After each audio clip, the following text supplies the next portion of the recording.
ఈరోజు మన రెసిపీ వచ్చేసి అటుకుల స్నాక్స్ అనమాట. ఈ అటుకుల స్నాక్స్ అనేది మనం నెల రోజుల పాటు కూడా నిల్వ చేసుకోవచ్చు.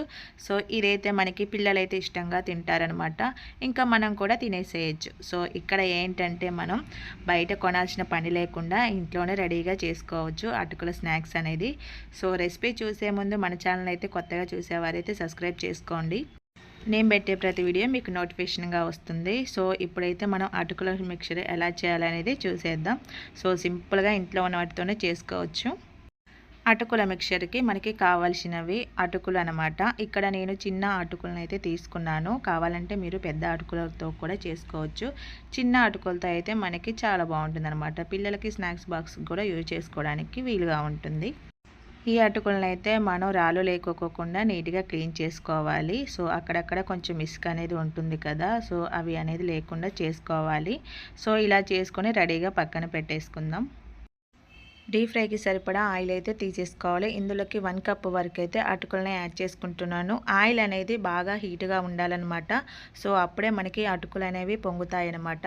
అలాగే మనం ఆయిల్ తీసుకునేటప్పుడు కూడా కొద్ది వరకు ఆయిల్ తీసుకోవాలి. మనకి అటుకులు వేపేసుకునే కొద్దీ మనకి ఆయిల్ అనేది బ్లాక్ అయిపోతుంది. సో ఎందుకంటే మనకి ఆ అటుకుల్లో కొంచెం డస్ట్ అనేది ఎక్కువగా ఉంటుందన్నమాట. సో అందుకని కొద్ది వరకు అయితే ఆయిల్ తీసేసుకొని ఇలా డీప్ ఫ్రై అయితే చేసేసుకోండి. ఇక్కడ మీడియం ఫ్లేమ్లో అయితే అస్సలు పెట్టుకోవాలి.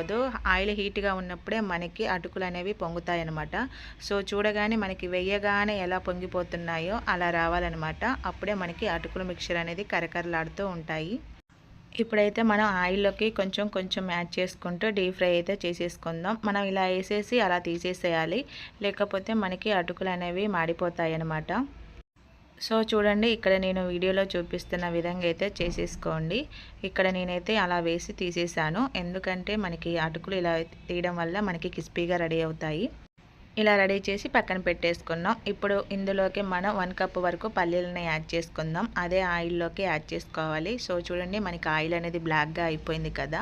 సో ఈ ఆయిల్లోకి అయితే 1 కప్ వరకు పల్లీలను తీసుకొని ఒక 5 నిమిషాల పాటు చిటాపట వేపేసుకోవాలి.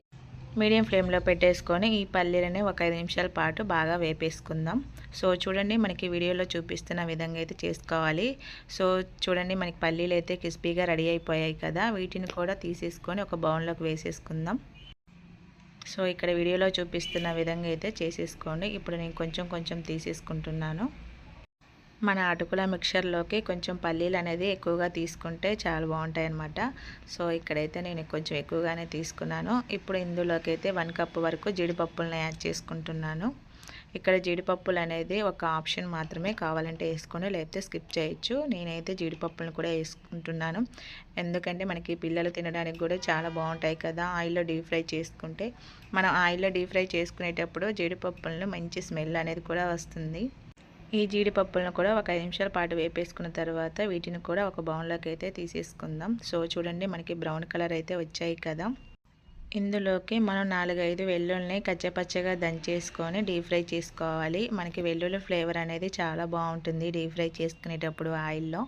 సో వీటిని కూడా ఒక 2 నిమిషాల పాటు వేపేసుకొని వీటిని కూడా ఒక బౌల్లోకి అయితే తీసేసుకుందాం. ఇలా దంచి తీసుకోవడం వల్ల ఒక 2 మినిట్స్లోనే ఫ్రై అయిపోతాయి అన్నమాట. సో ఇలా తీసుకున్న తర్వాత ఇందులోకి 1 కప్ వరకు అయితే కరివేపాకుని అయితే తీసేసుకుందాం. కరివేపాకు అనేది మనకి కొంచెం ఎక్కువగా తీసుకోవాలి. ఈ కరివేపాకును కూడా ఈ ఆయిల్లో బాగా ఫ్రై చేసుకోవాలి. మనకి కరివేపాకు అనేది కూడా కొంచెం క్రిస్పీగా రెడీ అయ్యేలాగా కొంచెం ఫ్రై చేసుకోవాలి.